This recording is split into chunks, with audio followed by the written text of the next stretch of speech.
CD. Just forget it. I hope I don't get so boring when I'm old like you. Hello, everyone. Welcome to another of what is becoming something of a regular feature around these parts these days here on Elwood City Limits. It's another opportunity for us to take a look at a piece of Arthur ephemera here on the show with a very special guest. Welcome to the podcast, this ECL Extra. My name is Will Young, and with me today is somebody that, I know that you listeners have been wondering when he is going to be coming back onto the show, and it turns out that I found a great thing for us to talk about today. So, with us once again, one of our most well-received guest stars, I'll go so far as to say, Mr. Jordan Taylor. Hey, Jordan. Hey, how are you doing? I'm doing real well, dude. It's Sunday. It's a nice-looking day out there. It's like minus 28 degrees where I am. How's it? How's things where you are? Well, I mean, it's been, like 16 degrees Fahrenheit, but then just today it's warmed up to be in the 40s, so thank goodness. Oh, that sounds heavenly right about now. Definitely looking forward to summer sooner rather than later. I got to ask before we get into it, I was showing a couple of your videos to my fiance recently. How's the cat doing?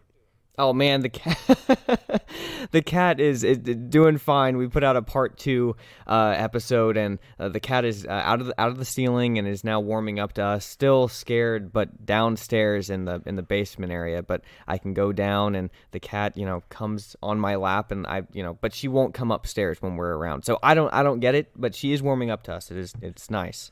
Okay, that's good. That was a harrowing story there. If you haven't seen it, check out Jordan Taylor on YouTube. He's got a great two-parter about the cat that was stuck in his wall.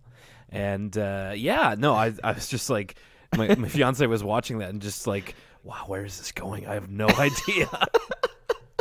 Yeah, and then the cat dies in the wall. Well, No, we were man. afraid that's where it was going, especially like at the beginning of those videos, you got such a dire look on your face. I'm like, oh no, the worst has happened. Yes, I was very scared there for a minute. So Jordan, I wanted to ask you to talk today about, it's not an episode of Arthur. It's not even an episode of a show that isn't Arthur. It's actually a tape/CD called Arthur and Friends, the first almost real, not live CD or tape in parentheses. I wanted to ask you, I wanted to talk to you about this because you have some experience with music yourself. Yes, I put out an album, oh man, was that in 2015? Yeah, 2015, so I guess almost 2 years now. 2 years now, good grief, because it's 2018. Where has the time gone? But I put out an album, like a full-length CD and everything. I had never really recorded music before, other than just kind of at home, back when technology was a little more primitive and it was harder to record professional stuff on the cheap, relatively. It was a really cool experience I made a Kickstarter with my brother and got the album funded, and through Blimey Cow and my fans and everything like that, and I was very, very, very grateful. So they allowed me to go into the studio and kind of record some songs that I've written over the course of a few years, and just kind of never had the opportunity to record them professionally, which was a great experience. And so I learned a lot while I was in the studio and everything like that. So yeah, hopefully I can add to the conversation today about what is a great album by Arthur and Friends. You also have a grasp on kind of like what makes styles of music tick, because one of my favorite videos of yours is the country song that you made from scratch. Yeah, that video was a lot of fun to make. We actually had a friend from Canada who helped us out with that album, and not with that album, with that video, and he's a genius when it comes to music. So I didn't personally write that song or anything like that. It was our friend, but he allowed us to use it in a video. I love that video, the country music song.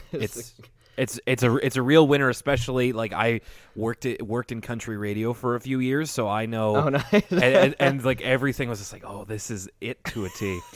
But yeah, so I mean, I really don't know a lot about music, so I appreciate the viewpoint of somebody who knows more than I do in this sense. Yes, this is the very first music CD that was released for Arthur. I had this on a tape. Now, kids, an audio tape is what we used to listen to music on. I was at work this week, and I was working with this girl who I found out was 18 years old, and then I was just like, "Oh, my mom was your age when she had me," and I had a minor existential crisis. That's right. So I realized that, like, as much as it is a joke to like you and me, like we know what audio tapes are, but I imagine for some of our younger listeners, they may not have even seen one before. So it's like, not to get too simple on it, but it's a small rectangle with tape inside of it, and that's how you used to listen to audio. Even before CDs, it was tapes and 8 tracks. And I had a Walkman, which was essentially the iPod for kids in the 1990s. It could play tapes on the go.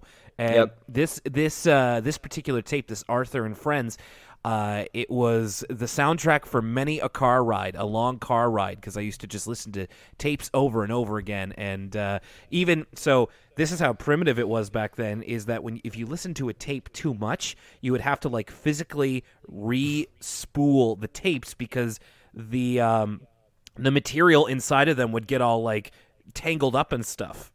Like, can you imagine? I can't imagine. It was a different time back then, man. I think the reason I'm so happy about where we are now in our technology is that you don't have to physically rewind the tape and then like try, if you want to listen to the song again.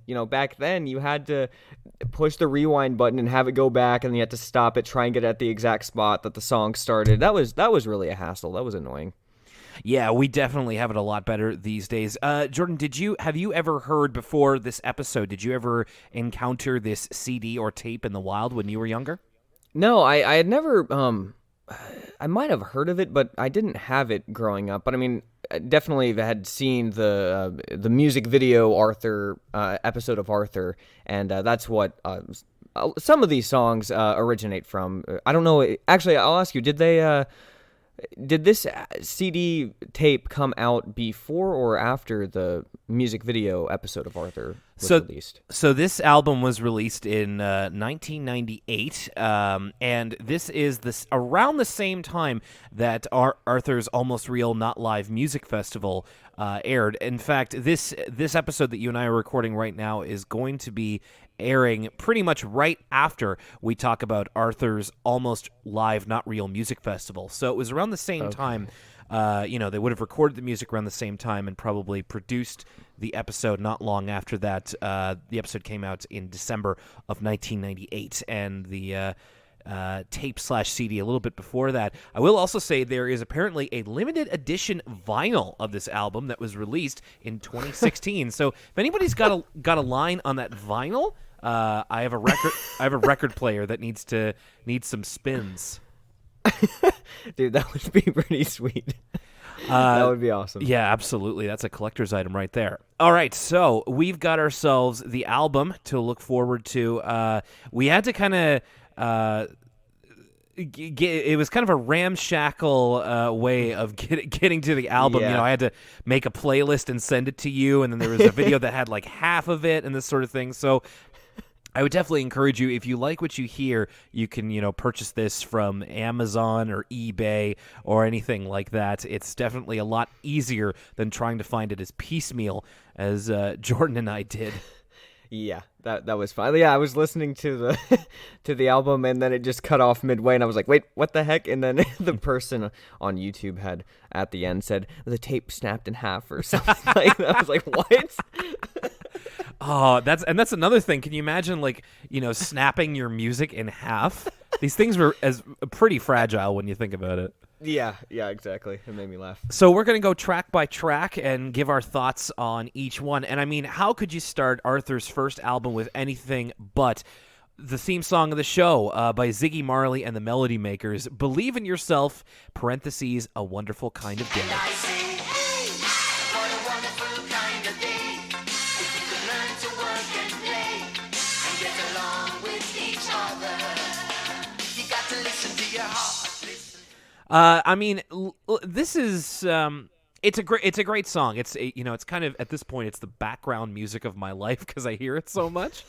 But it's hard for me to hear it as anything else but the Arthur song. It's not. Yeah. It's not even really a song. It's just kind of a theme. So was this song just used by Arthur just by happenstance? Like they thought, oh, this would be a good song, or did the band write it for Arthur?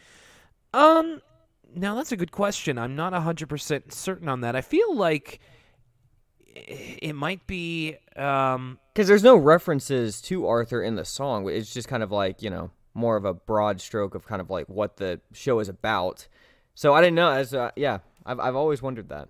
Yeah, me too. And to be completely honest, I can't give you a positive answer on that or not. But it does kind of remind me of, like, you watch an anime or something and they use like a licensed song. I don't know. It could be one, it could be the other. It's just very general enough. But I think I want to say the fact that it's on, a music release that they were able to make money from. I imagine that it would probably be easier to just commission a song and then have the rights to it. Although it's kind of up in the air. If anybody listening knows the definitive answer to this, please let us know at the normal social media and email channels. I'd actually really like to know. Yeah. I will say that the song itself, while it is good, it kind of starts to feel like a loop after the first minute. Like, Yeah. maybe this is credence to the fact that it was made for Arthur, but like after the first minute, it kind of doesn't have anything else to say. It just kind of repeats what it already did. You have to listen to your heart. Yeah, over and over and over. Yeah, again. it's so maybe that's kind of like all they had, and they just kind of dressed it up in different ways. But so maybe that's an argument for it being for the show. I don't know. It's not exactly a standalone song, but it is very pleasant to listen to, and of course, it gives you the nostalgia feels, which is exactly what you want when you're starting this off.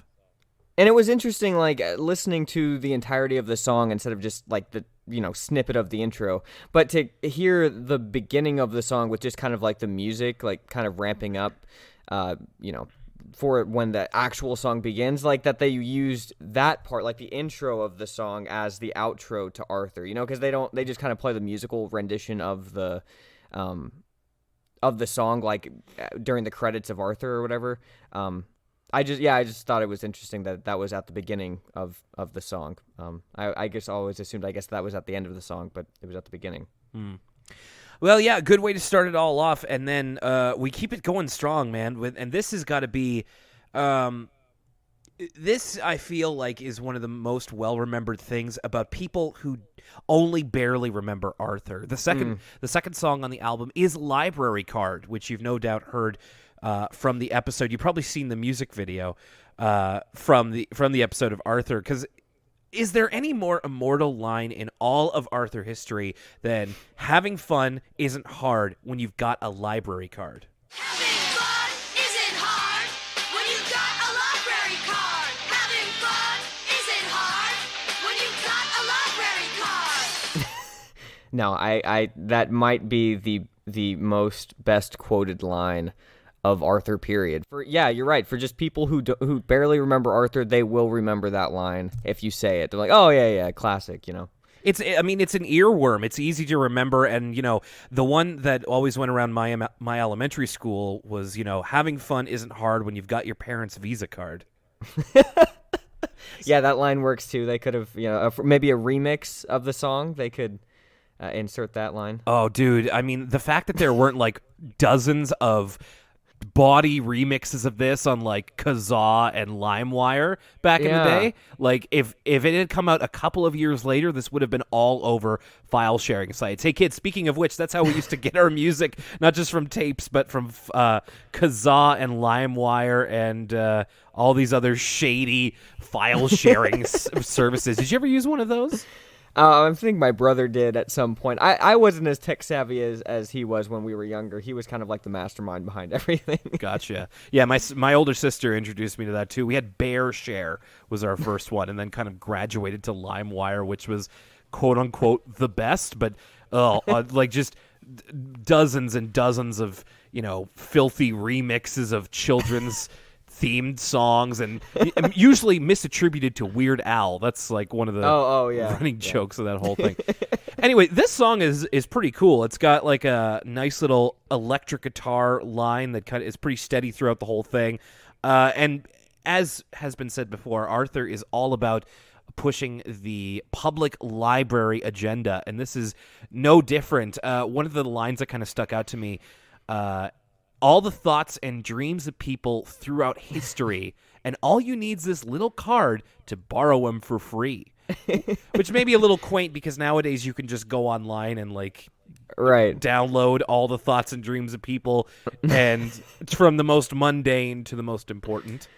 Yeah, I thought it would be funny. I mean, going back to like the remix renditions of the song, I don't know if anybody's done this, but I was telling my wife Sarah, I was like, after I had re-listened to this, I was like, it's funny how this song, it still holds up like to this day, but it just seems old because I mean, we have iPhones now, we have smartphones and everything. It's like if somebody did a funny rendition of this song as like in the modern times, like technological era that we're in, I just think that would be really, really funny. Like you're just changing all the lyrics to stuff that kids know today and stuff. I just thought it'd be really funny. Yeah, and it definitely it doesn't have much of an appeal outside of kids. Like, so it's talking about all the stuff that you can find in a library. Like all of the stuff that you can look up, all the books you can read, all the subjects and everything. There's a line from Francine here: "Puppet shows and movies, the cool things never end." And it's like, okay, movies, yes. To be like kids, a public library is a great place to get CDs and movies for free. Like it's now that rental chains are going out of business, the library is your next best bet. Puppet shows, I want to say, are only cool if you're under 5 years old. I hope, unless we're talking like Avenue Q or something.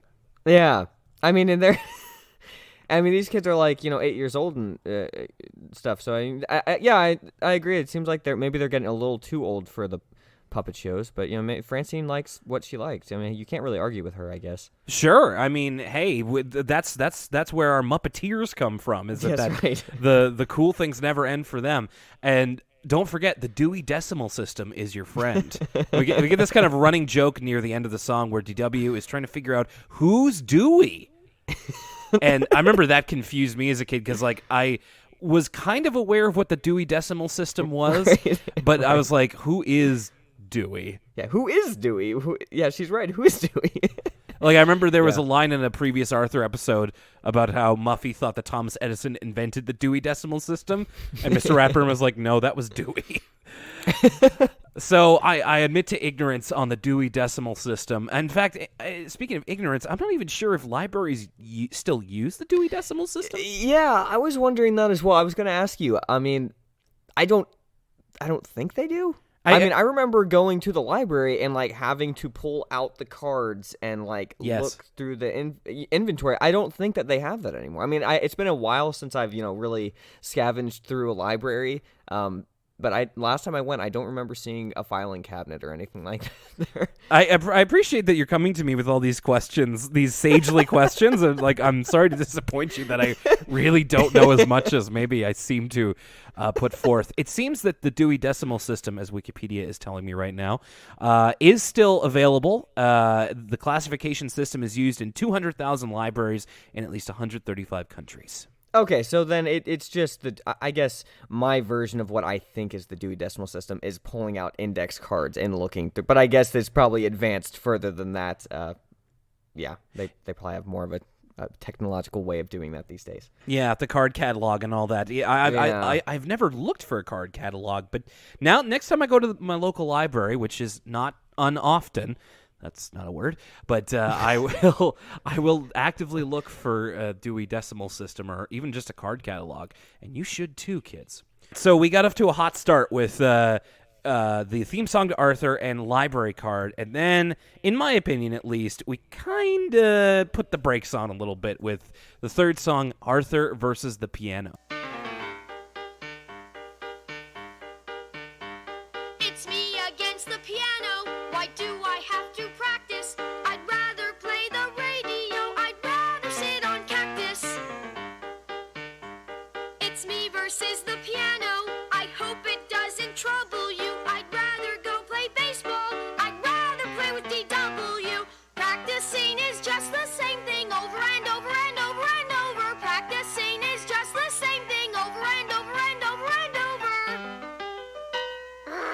Oh yeah, I listened to this song multiple times. I mean, like, let's be honest, I put this on repeat over and over again, like this album, or at least the first half of the album, because that was what I had before the person's tape snapped, and that was the most easily accessible.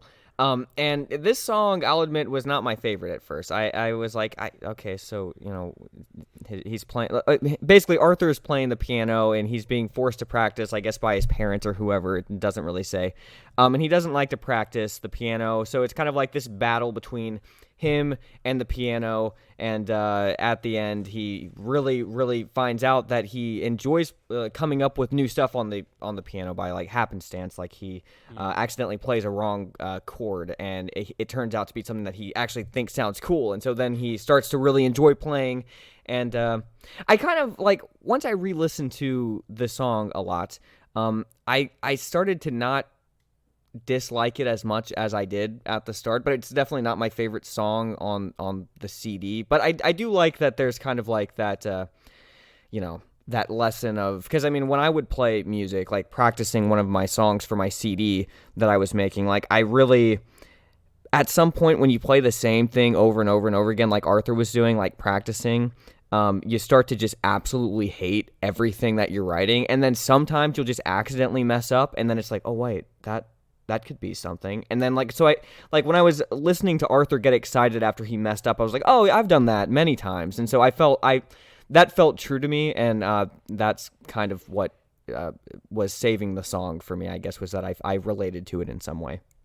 Okay, and I mean, I do kind of understand that part. I thought it was funny, like how much it seems Arthur really doesn't like the piano, but it's more of just like practice for a kid practice as an adult is a really hard sell. So definitely touching on things that are easy to relate to. I don't know. It's just compared to the two songs that we've had before, I just found this one not wholly pleasant to listen to, like to casually listen to. And I want to say, like, I don't want to be too harsh on, you know, the singers or the musicians here, the voice actors doing their own songs. I must say that's pretty impressive. And hey, they're recorded artists, and I'm not, so there's only so much that I can say. But this is also one of the first songs where they interpolate like classical music or like well-known pieces. So, like, there's a part where Arthur plays chopsticks and does lyrics to that. I felt at some points the lyrics felt like they were a little bit overwritten might be the word, of just, like, having, like, taking chopsticks and trying to write lyrics to it is would be a little clumsy, because I feel like chopsticks is the kind of thing where it's just meant to exist as music. You don't really need lyrics to it. Yeah, I mean, and the lyrics are just like, practicing is just the same thing over and over and over and over. Like, he says that 100,000 times in the song. So it gets a little old. Yeah, I mean, I agree with everything that you're saying. The lyrics also get a little strange. There's a part where Arthur goes through all the scales, which was actually a good reminder. I haven't thought about music scales in a long time. As tangential as you please, such as dough, as in dough, it's uncooked bread. I'm like, okay. And then the weirdest one is right after that. Ray, like in Ray Gun, that turns you to a nerd. Like, that didn't make much sense. I guess they couldn't get too violent with it, but I'm like, come on, man. I'm 8 years old. I know what a ray gun does, and it doesn't turn you to a nerd. It, like, blasts a hole in your chest. I didn't know if he was, like, referring to something in the show that happened. I really don't think so. Yeah, it was just too bizarre. I thought surely there was something behind the lyric, but I don't think that there was. No, and I was just kind of looking there puzzled of just like, turns you to a nerd. I guess that was the best thing that kind of had that specific amount of syllables or something.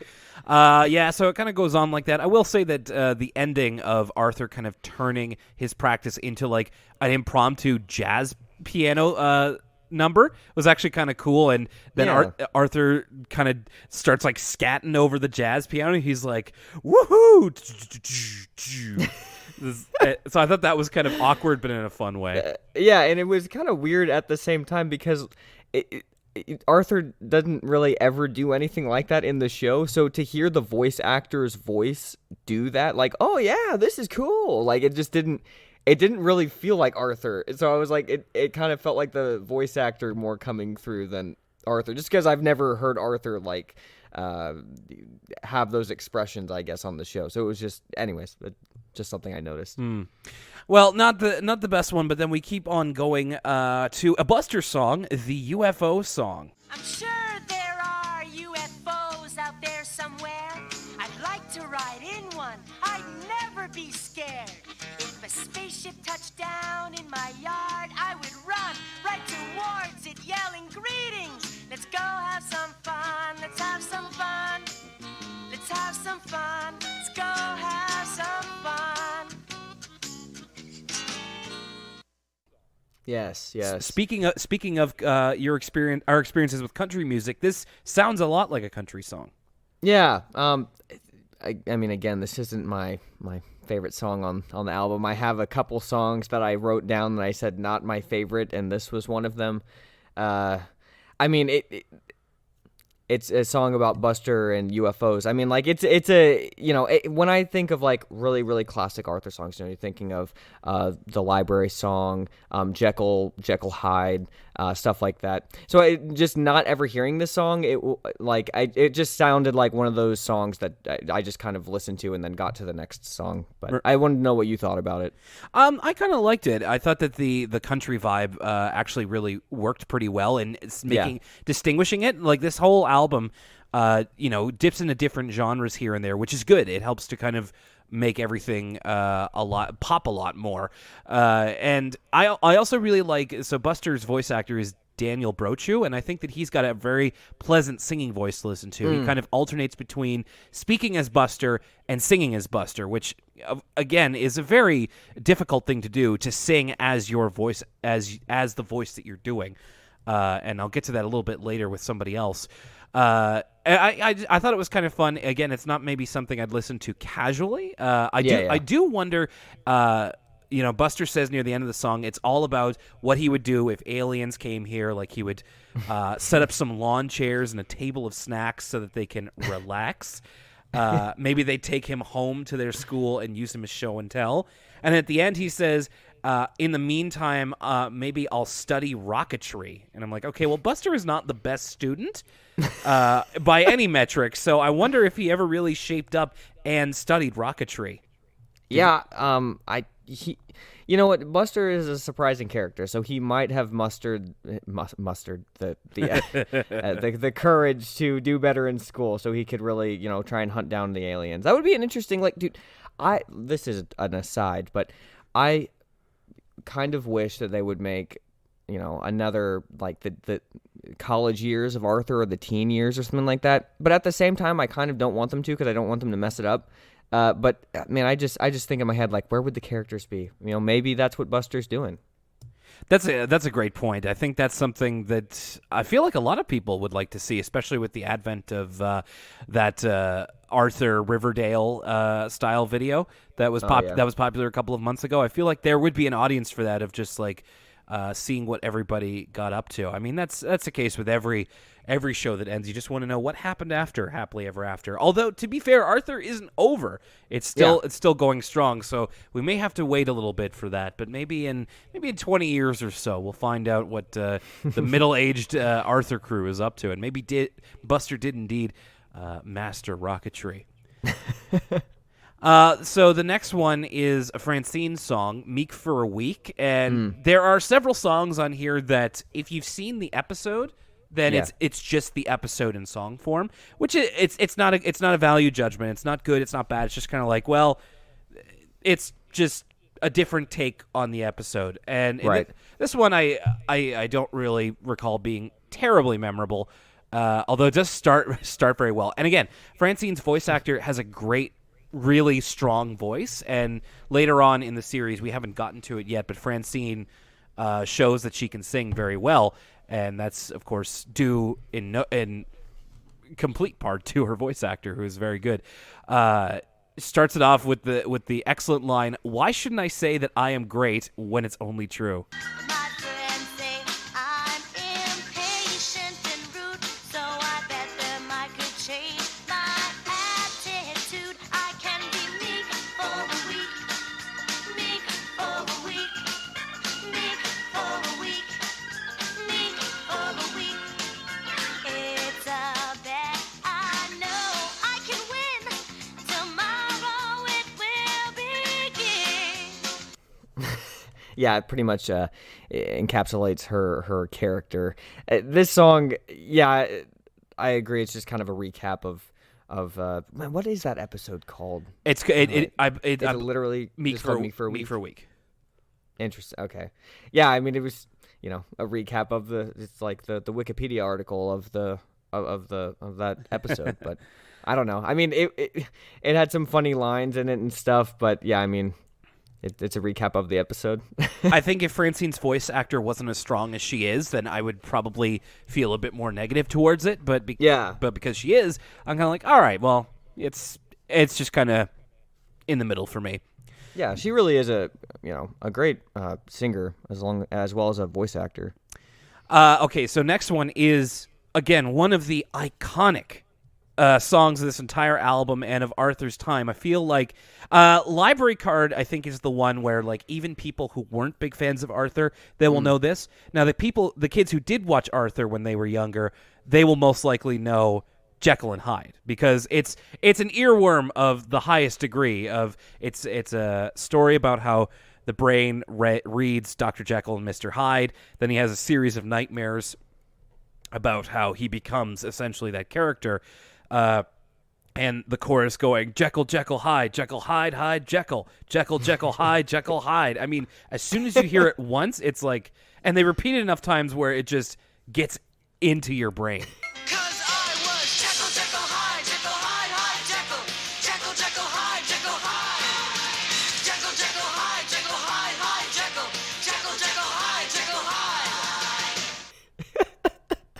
Yeah, I've been singing this song nonstop for the past week now, ever since you sent me the album. And me and Sarah have she has been singing this song over and over again. She's like, "Man, that's such a great song." It really is. And I mean, it's got a cool story to it. Honestly, there's with the songs that are essentially episodes that have already been done, I'd kind of like to see this as an episode. It does make it into. It does make it into the music episode as its own music video, but just if you flesh this out to 11 minutes to its own story, I'd be into it. Yeah, that's a great point. Yeah, it's almost like an episode of Arthur in and of itself, just a really, really short one in music form. Yeah, that's interesting. That would be like maybe if they made an Arthur book about the Jekyll and Hyde episode. That would be interesting. You could do that too, and I mean, there's a lot of striking visuals that you can take advantage of, because it's like Brain is essentially, when he becomes his Mr. Hyde persona, his skin turns green. He's got this stringy, patchy hair. He's got one wild eye and one kind of closed one. It's a great character look. Plus, he's got the whole Jack the Ripper top hat and coat. So it's immediately recognizable to go along with this song, which I'd say has a bit more bite, since it has the underlying kind of electric guitar. It's a little bit, I guess meaner would be the word, but it's as mean as Arthur gets. I always get a kick out of the Brain's second dream, where he becomes Mr. Hyde in the classroom.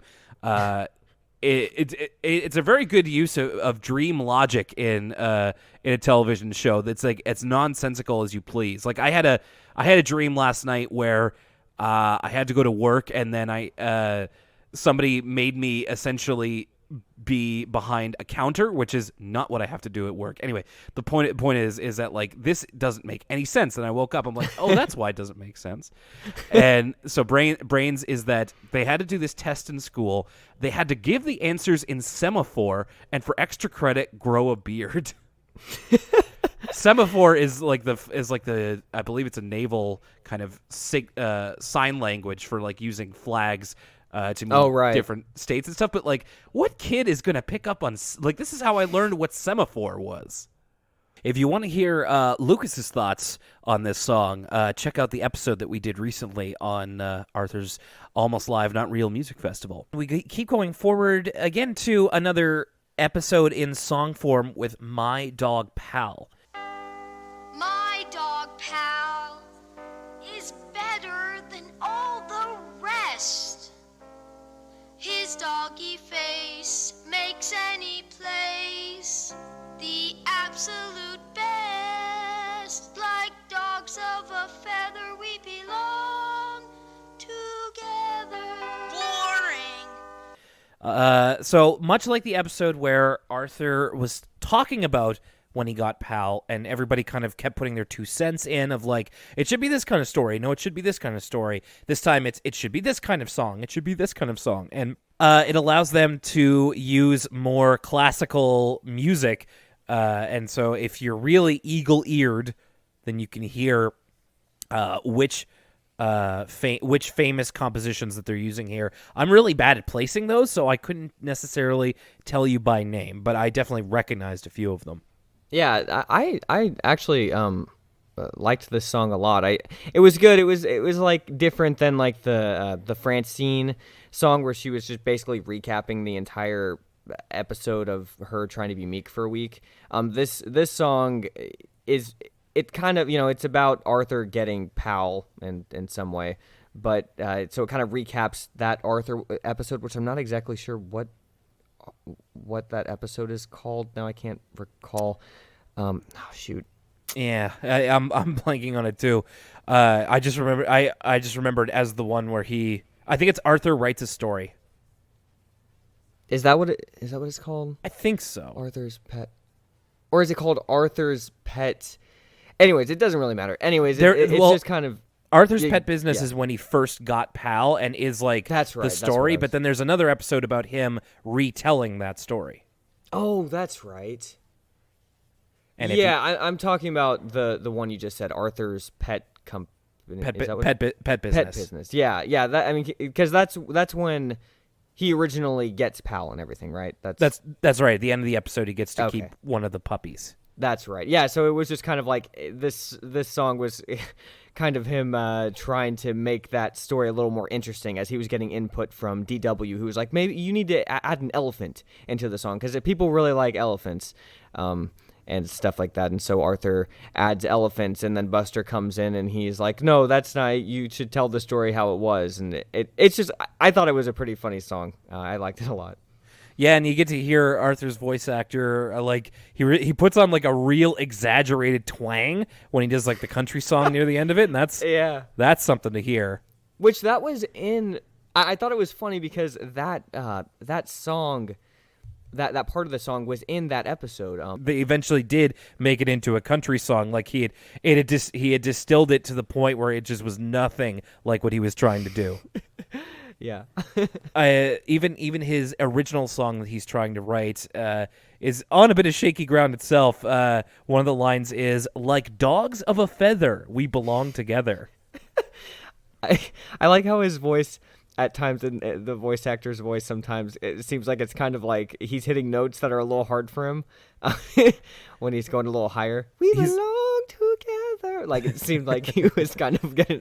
It is unbearably sincere at times. But it fits the character perfectly. He loves that little dog Pal, and I did appreciate that at the end of the song, everybody's like, well, why didn't you just do that one in the first place? And it's like, play it again. We want to hear it again. And then Arthur's like, if you want to hear it again, turn the track over. I'm tired. Yeah, I thought that was a clever ending.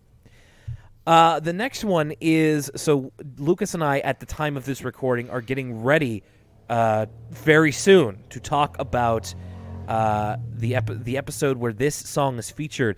The official title is, and I really apologize to anybody who is Finnish, Matali ja Musti, a.k.a. the Binky song by Vartina. And I probably butchered that because there's a couple of umlauts in there that I didn't take into account. Anyway, it is the song of the group Binky, except in the episode, all we hear is wee wee wee wee wee wee wee, and you might be surprised to learn that it is an actual song with like lyrics, and more than that, it's actually kind of a jam. I was getting into this.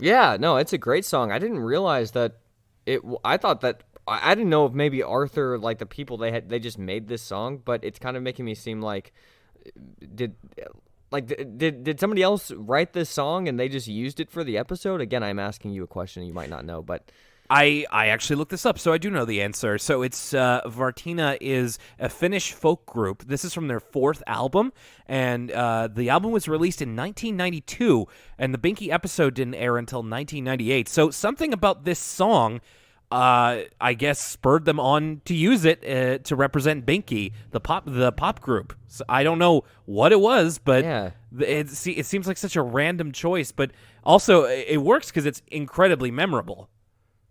Yeah, I wonder what, like, yeah, how would they have come across that song? I wonder if it was like very popular back then in like 92 for them to have like heard it and been like, oh, we can base an episode around that. It just seems really bizarre. But maybe at the same time, it kind of worked out because them saying a wee kind of has some context, in this part of the world. So, even if it's, I don't know if maybe they're saying something, maybe that means something in a different language, but it definitely saying we means something over here. So maybe they just kind of heard it and was like, hey, this is a nice little tune. Let's do something with it.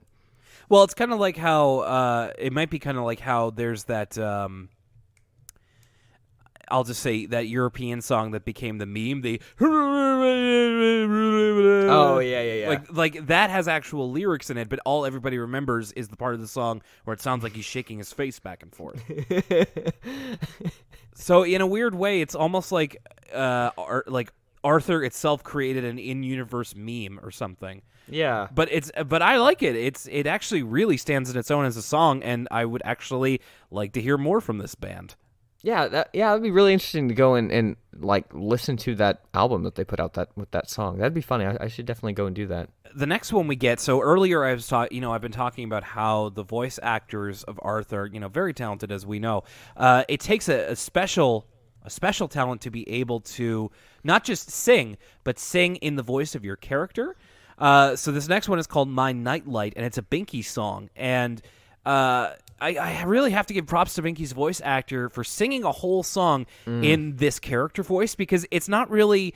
I wrote down here that Binky's vocals kind of remind me of a 90s grunge band. It's very much like Binky the character can't sing. So this is trying to replicate him not being able to sing professionally. It's kind of hard to explain unless you hear it. My nightlight stuck in my wall socket protects me from dangers that slither up the stairs. They do. Without it, everything in my room's creepy. Like that big goon face that's really my pants thrown over a chair. Yeah, this song, he gets very, very passionate about this nightlight in this song. It was very inspiring, actually. At the end, he's just like, the nightlights, just like saying it so loud, like he's so happy and passionate about his nightlights. And, everybody around him, like all of the Arthur characters are like singing in unison about the nightlight and everything. So they're really backing Binky, so to not feel ashamed about his nightlight that he uses. Yeah, like when I started listening to this song, I was like, okay, some of these lyrics are funny. It's, Again, we had the episode about Binky and his nightlight. I'm like, all right, this is pretty cool. But by the end of it, man, it gets really epic. You kind of mentioned it already, but it's like you get this backing chorus of people who still use nightlights, and they're just like, thanks to our nightlights. And Binky's like, thanks to our nightlights. It's kind of great. Like I know. At the end of it, I ended up feeling like inspired, super pumped. Yeah. So I've got to give them props for that. Again, some really funny lyrics in here too, of just like Binky saying, "I've slept with ice cream," and it melts to mush by dawn. By dawn. Yeah, and I can tell that the voice actor is a very good singer, and I hate to try and explain this again. It's just I kept getting the.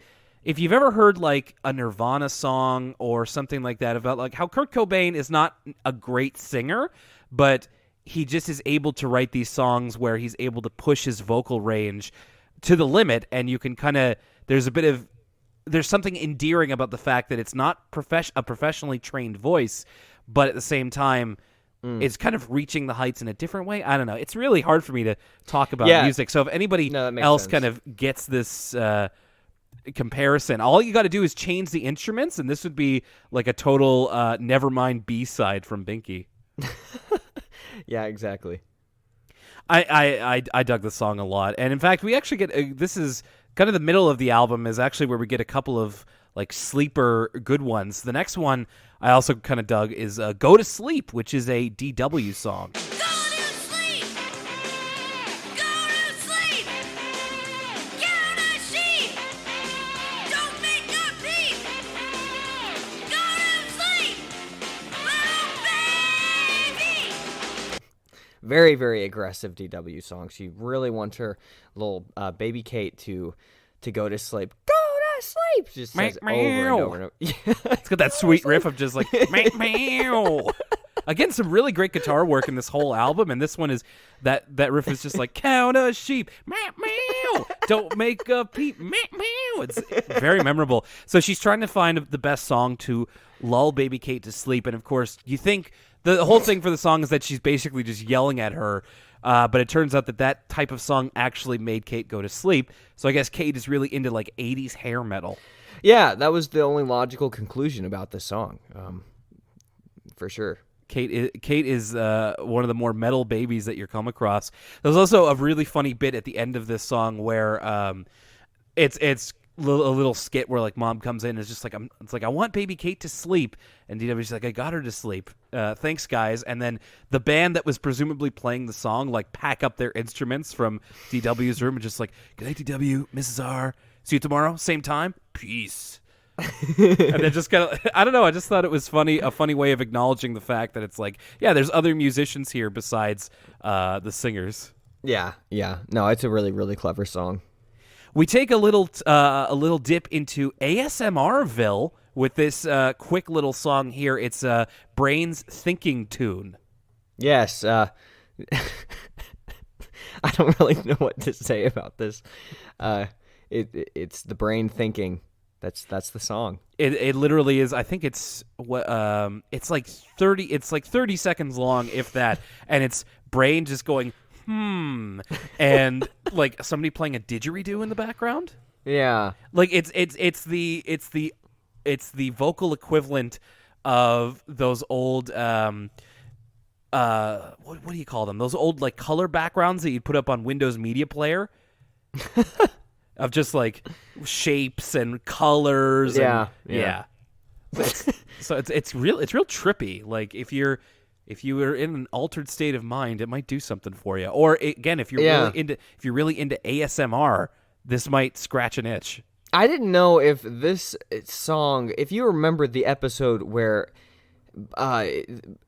the brain, like, do you remember that it was kind of funny, weird, but like the brain had like his intro to Arthur, like as if he was the main character. And if you remember at the end, he was like, basically the song is just about how he likes to think, and so at the end he's like, and that's the end of the intro. I thought maybe they were like referring, like that was the idea for this song, was him just thinking at the end of that one, because that was like part of that song. I don't know. No, something you're I was right. thinking about. We actually just in our real world timeline right here, Lucas and I just recorded that episode. It's like it's a parody on the Arthur opening where Brain kind of stops and thinks. So I went there as well because that was fresh in my mind. That's a good Yeah. memory. A good memory though, and yeah, just kind of the joke that Brain likes to just think, about think about stuff and things. Yes. The next one we get is an actual song, and it's another one that is kind of, it's just the episode again, but going into a bit of a different genre than you might expect. It's Arthur's Lucky Pencil in kind of a reggae style. I found a lucky pencil and it's gonna be so lucky for me. Can we use it? No. Can we use it? No. Can we use it? No. Why? The lucky pencil is mine.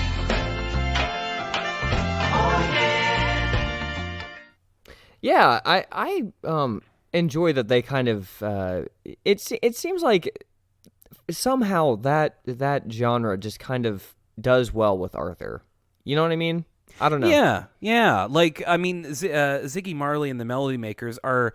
I don't know. I actually haven't listened to any of their stuff, but Ziggy Marley, comes from the reggae roots of Bob Marley and co.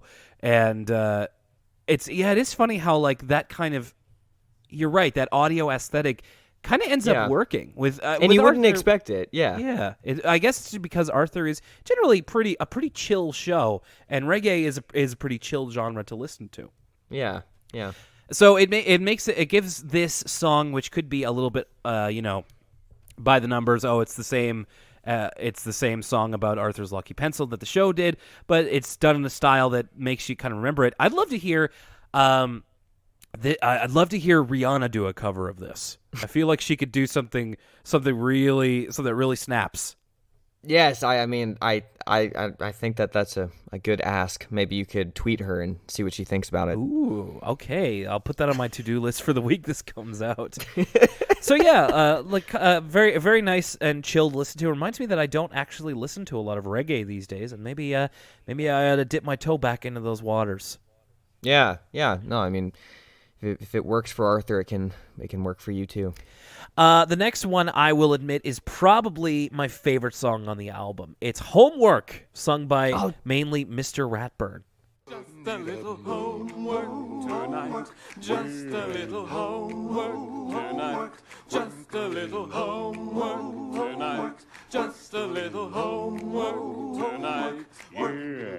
Dude, I wrote down that this is pretty much my favorite song on the album too. This like in that music video episode, for some reason, like even though this wasn't the most peppy song on in that episode, like for some reason it always got stuck in my head almost more than the Jekyll Jekyll Hyde song. Like I found myself this week just singing this song to it was kind of funny, at the beginning he's like, "Class, you've really worked hard today," and anytime I would sing that, my wife Sarah would say, "You could say that again," and I'd say, okay class. we kind of had this joke going on. I would sing that 24/7 and she would join in with me. So I did find myself, now that you mention it, humming this week, just a little homework tonight. So this is Mr. Ratburn's song, and again, a different genre. This time it's a cappella, because the background almost sounds like an episode of Disney's Doug. It's just like, boom, bada, ooh. It's instantly memorable. So this one isn't necessarily something that you'll get, but so when I was younger, in elementary school, we had to start off the day by, like, our office would play "O Canada," our national anthem, over the speakers, and sometimes on Friday, so we would have like a pretty normal version from Monday to Thursday, but then like Friday, every once in a while, they would put on an a cappella rendition of "O Canada." And this reminded me, it just brought me back to that part of my childhood of like, oh yeah, that was the best when we would get to listen to the a cappella one. It just reminded me of this. I just find a cappella as instrument to be very endearing in a way. There's a great part in here. So I think this is a great song. I love the lyrics. I love Mr. Ratburn's voice actor. I think he's a great singer. And there's a part after the first chorus where it's like just a little homework tonight, and then one of the acapella one of the acapella guys goes, yeah. It's my favorite part of the whole song. But I like it when Buster, they have several of those instances where somebody just kind of adds a little to their voice to the song. But I think it's Buster who's like, why. It sounds like Buster's voice actor. I don't know if it is or not. I just always assumed that it was. yeah, because the whole dialogue is kind of between Ratbird and Buster. And at the end, it's like, Buster, pay attention. And like you said, why, I think I'm gonna die. It adds something. It again makes it more memorable. It's just real fun and just puts a smile on your face. At least it did for me. Yeah, I love that song. Even though it is about like the most ungodly amount of homework I've ever heard of. I didn't get that kind of homework in high school. This is third grade. The next one I don't really have much to say about. It's Poetry Club. And essentially, so there was the episode in season 1 of they all had to join the Poetry Club. And it's the same poems from that episode, just kind of reworked a little bit. There's like somebody playing a bongo to all of them, a bongo drum. And it's the same poems. They just kind of perform them again. Yeah, and then there's like a ending where DW comes up and tries to secretly disguise the Crazy Bus lyrics as her poem, and Arthur catches on very quickly, and he's like, "Wait, what?" And then he I guess it was some what is the Crazy Bus lyric that she wacky gooey goofy spoony absolutely bussalooey. Yeah, but it was bussalooey that one really cued to Arthur that this wasn't a song that a poem that DW herself wrote, because bussalooey is not a word he knows for a fact. Yeah, we shouldn't mention there's a couple of skits throughout the album where DW is trying to get Crazy Bus played on the album, but then Arthur quickly stops her. They're just kind of funny, happen for a couple of seconds, and it leads up to the end of the album, which we're going to get to in just a couple of songs here. This next one, of course, is one that was the basis of an entire episode, but it is nice to get it as its own thing. The Ballad of Buster Baxter, as performed by everybody's favorite moose, Art Garfunkel. This is the story about the face on the cake. It belongs to Buster Baxter. Baby boy, Bunny Buster Baxter was born 8 years ago. At first all he did was cry and eat and eat and eat and grow, eat and grow. That's all he did. Yeah, man, one of my favorite songs, probably my second favorite on just in Arthur period. I love this song. I love how they did it with that. Not that we're really talking about this, but I love how they incorporated that song with that episode. Just the entirety of that episode just kind of gave that episode more of sentimental value. And everything. I just thought it was really clever. Makes it a lot more memorable too. This one is essentially the extended version of the song, where there's a couple of extra lines, some background vocals have been added in, and it's super chill. It's I love the kind of I wouldn't say it's lazily strumming, but it's just such a laid back melody that Art Garfunkel's playing on the guitar, and I could just picture myself putting headphones on and just kind of listening to that same melody over and over to just calm myself down. Yeah. I mean, growing up, I always really, really loved acoustic guitar, and that's what I play. Just kind of taught myself, and and thinking back now, it's funny how stuff I never played acoustic when I was a kid or anything. That was later on, but it's funny how songs that I'm realizing now were my favorite songs, like the Ballad of Buster Baxter, really stuck out to me as a kid. And now I'm realizing, I just really liked acoustic guitar music, and that is an acoustic guitar song. So, yeah, just listening back to it, it was kind of man, I bet this song kind of influenced my decision to try and learn how to play. I should actually learn how to play that song on acoustic. That's what I'm going to see if anybody has put tabs up for that after we finish. I was going to ask you if you knew how to play that song. I would love to hear the Jordan Taylor version of the Ballad of Buster Baxter. Dude, I need to do my own version of that song. That would be great to just put out randomly. I know you've got a busy schedule, but if you ever do that, please let me know. I will be all over that download for sure. Oh man, I'll try and do that. We'll see what I can do. And fans of Jordan Taylor out there, hold him to that. Don't harass him or anything, but just every once in a while, just be like, "Hey Jordan, how's the Ballad of Buster Baxter going? You still in the lab cooking that one up?" I actually wouldn't mind that reminder. That would give me a little bit more motivation to really complete it. I'll drop one in maybe halfway through the year. See how you're going with that. We're nearly to the end of the album here. This one is another one that was featured on the music episode Leftovers Goulash, which is Arthur D.W. and Dad Reed song about Dad's weird dishes that he's cooked. There are so many things to make. A custard soup, a liver cake, a curry pie with prunes and scrubs. How about some leftovers goulash? Hey! It's such a stressful song. Like, I can feel my heart rate go as I'm listening to it. Stressful in like the music or just in terms of the... No, just it's just like and just like the whole situation and the music video behind it is, it's just a situations going on that are like, oh man, they're really getting in trouble. This is another one where they're definitely using classical music. Like I wish I could identify them, but like and all those kinds of things. So but they're like you said, they're much more kind of up-tempo classical music, so the song really moves, and there's a lot to talk about in terms of like the type of food that Dad makes. I also noticed in this song that you can hear DW's voice actor, her first voice actor, getting older. Like we're into the third season now, maybe even going on to the fourth season, and he's starting to sound less like DW and more like a young man.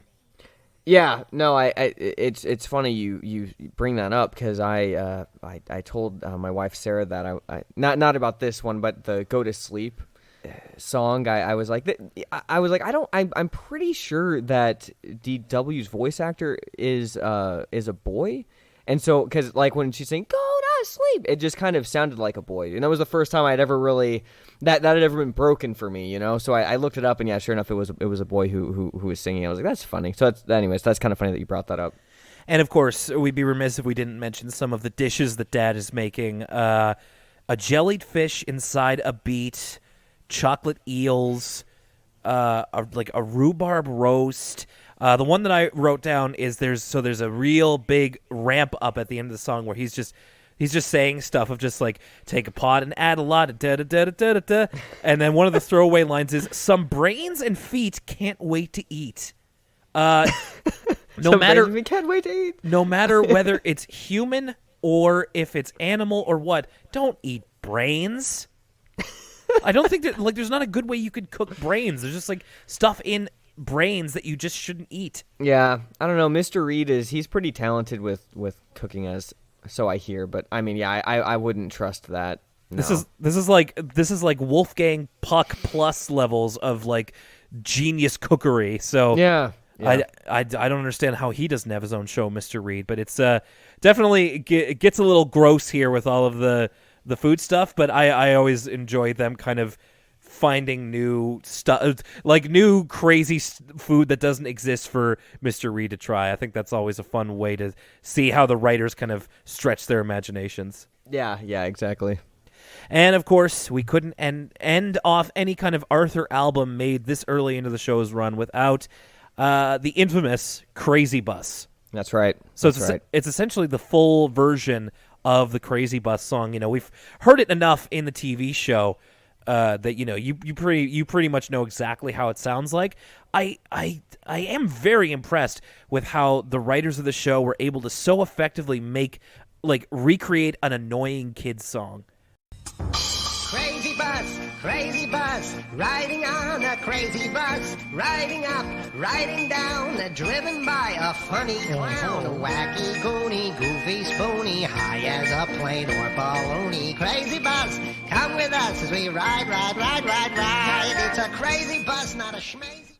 Yeah, and make it catchy. Like, I mean, how can you not like the Crazy Bus song? But you can see why Arthur doesn't like it, and you can see why you wouldn't like it in the situation. But at the same time, it's like, I mean, it's a good song. Like, you know what I mean? Well, and it's funny because like a lot of the catchiest or like most annoying songs usually are just like, oh yeah, we weren't intending it to be like that. We just kind of wrote it, and then it's kind of like nobody. It's kind of like setting out to make an intentionally bad movie.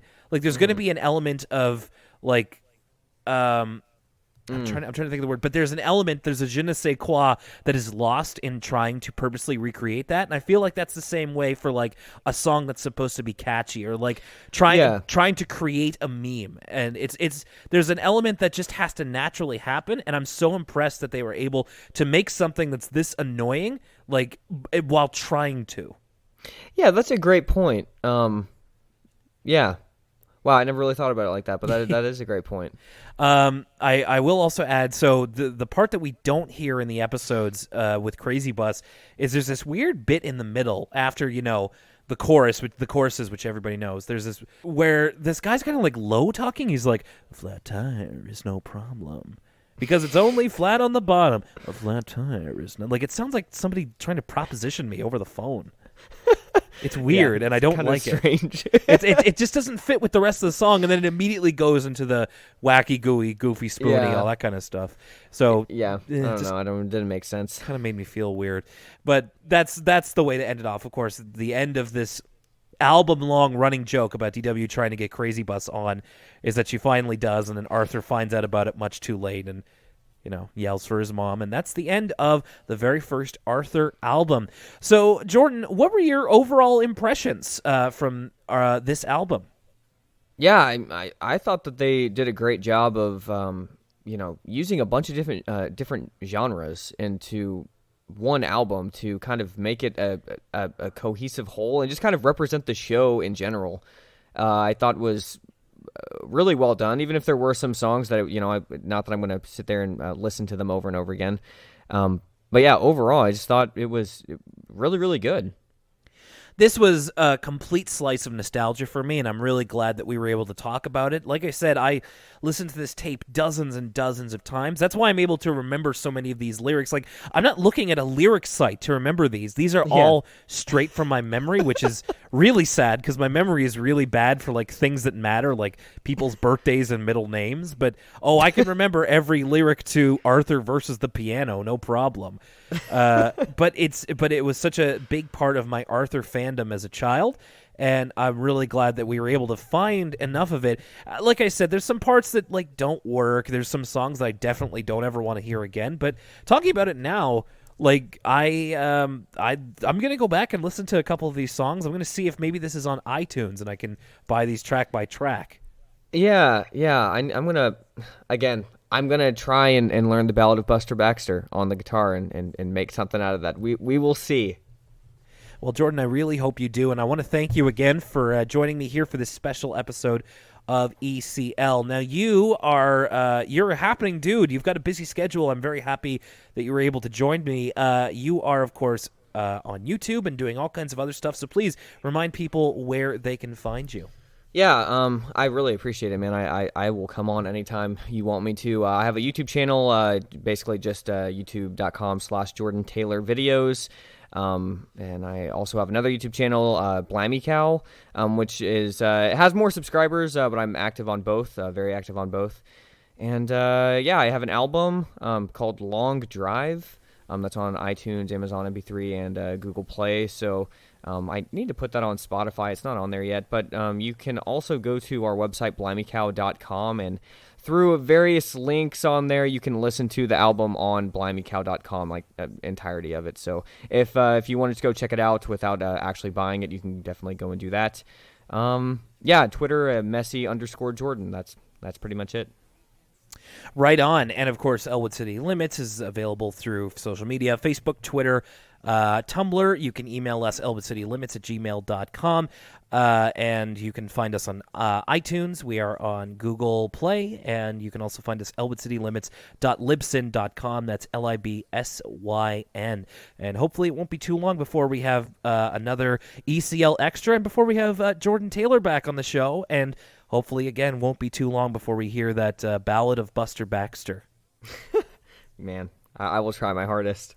All right, my man. Thanks a lot for joining me once again. That's Jordan Taylor, everybody. My name's Will Young. Thanks for listening to this episode of ECL Extra. Have a great week.